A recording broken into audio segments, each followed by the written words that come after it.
Hi అండి, welcome to new life style 90 channel.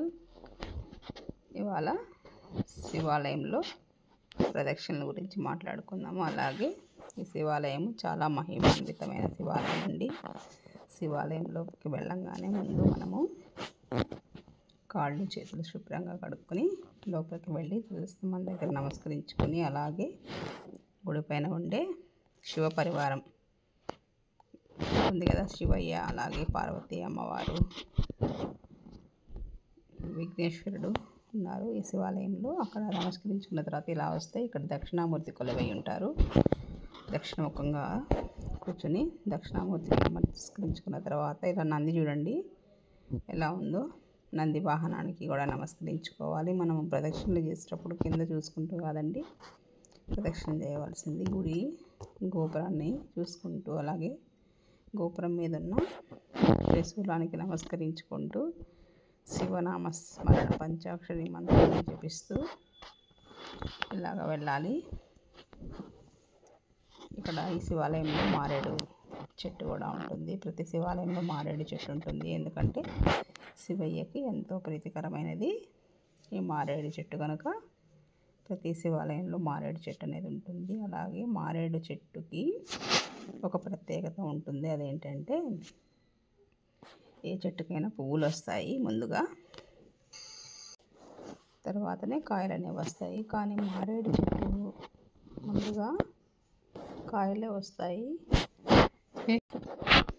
అలాగే శివాలయంలో ప్రదోష కాలంలో 11 ప్రదక్షిణలు చేసినట్టయితే 41 రోజు చాలా విశేషమైన ఫలితం ఉంటుందని మనకు చాగంటి కోటేశ్వరరావు గారు వీడియోస్లో చూస్తూ ఉన్నాం కదండి.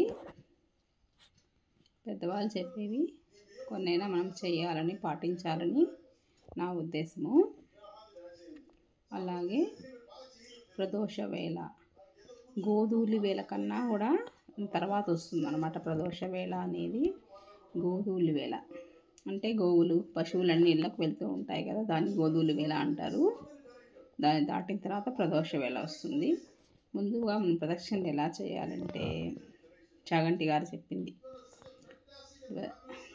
ధ్వజస్తంభం దగ్గర ప్రారంభించి ఇలాగా వెళ్ళాలి.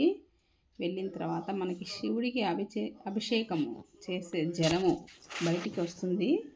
అక్కడి వరకు వెళ్ళి మళ్ళీ వెనుదిరిగి శివనామ స్మరణతో పంచాక్షరి మంత్రాన్ని జపిస్తూ మళ్ళీ ఇక్కడి నుంచి ఇలా వెనక్కు వెళ్ళాలన్నమాట. వెనక్కు వెళ్ళి మళ్ళీ గుడి వెనక నుంచి వచ్చినట్లయితే శివుడికి అభిషేకము చేసే జలము బయటికి వస్తుంది కదండి, పానమట్టం మీదుగా. అక్కడి వరకు వెళ్ళి వెనుతిరిగి రావాలి. అప్పుడు ఒక ప్రదక్షిణం అయినట్టుగా లెక్క అన్నమాట. ఈరోజు చందమామ కూడా చక్కగా శివయ్య మీద, గుడి మీద కనిపిస్తూ ఉన్నాయండి.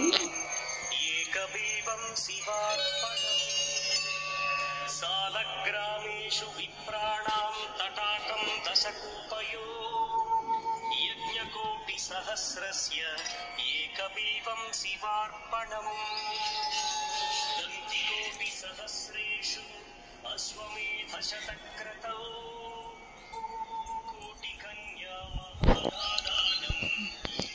మేము ప్రదక్షిణలన్నీ పూర్తి చేసుకున్న తర్వాత ధ్వజస్తంభం దగ్గర దీపాలు వెలిగించుకుంటాము. అలాగే ఇక్కడ ఉసిరి చెట్టు ఉంటుందన్నమాట. ఉసిరి చెట్టు దగ్గర కూడా దీపాలు వెలిగించుకుంటాము. తర్వాత వచ్చేసి అక్కడ జంట నాగులు అలా విగ్రహాలు ఉన్నాయండి. అక్కడ కూడా దీపాలు అనేవి వెలిగించుకుని వస్తూ ఉంటాము.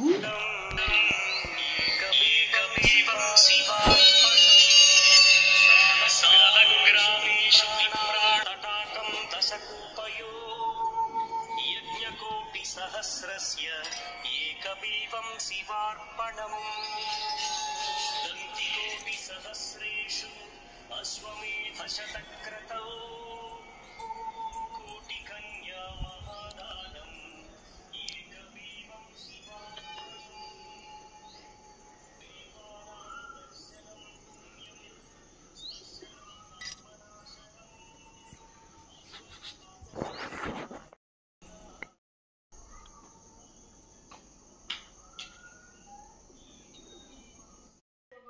వాళ్ళ పూజ అంతా ముగిసిపోయిన తర్వాత ఇలా గుడిపైకి చూడంగానే నెలవంక కనిపిస్తూ ఉందండి. నిన్న కూడా కనిపించింది. వాళ్ళ వీడియోలో క్యాప్చర్ చేశాను.